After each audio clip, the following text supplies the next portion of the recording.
అల్లు అర్జున్ రష్మిక నటించిన Pushpa 2 the rule కోసం India wide గా ఆడియన్స్ ఎదురు చూస్తున్నారు. డిసెంబర్ 5న తెలుగు, తమిళం, మలయాళం, కన్నడ, హిందీ భాషల్లో పుష్ప 2 విడుదల కానుంది. అయితే పుష్ప 2 షూటింగ్ ఎక్కడెక్కడ జరిగిందో తెలిస్తే మీరు ఆశ్చర్యపోతారు. ఈ మూవీ షూటింగ్ స్కెడ్యూల్ 30 అక్టోబర్ 2022న హైదరాబాద్ నుంచి ప్రారంభమైంది. రెండవ స్కెడ్యూల్ జనవరి 2023లో విశాఖపట్నంలో ప్రారంభమైంది. ఇక్కడ పుష్పరాజ్ తో ఒక యాక్షన్ సీక్వెన్స్ చిత్రీకరించారు.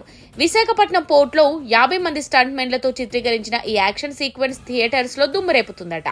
ఇక ఆ తర్వాత మార్చి 2023లో అల్లు అర్జున్, రష్మిక మందనలపై బెంగళూరులో సినిమా షూటింగ్ తిరిగి ప్రారంభమైంది. ఇక ఈ మూవీలోని ఫారెస్ట్ సీక్వెన్స్ లో ఎక్కువగా ఒడిశాలోని మల్కాన్గిరి జిల్లాలో తెరకెక్కించారు. ఆగస్టు 2023 తర్వాత ఈ సినిమా షూటింగ్ మళ్ళీ హైదరాబాద్ లోనే జరిగింది.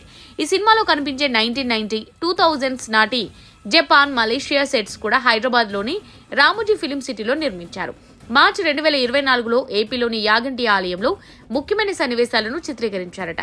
మొత్తానికి హైదరాబాద్, వైజాగ్, బెంగళూరు, ఒడిశాలో ఈ మూవీ షూటింగ్ జరిగిందట.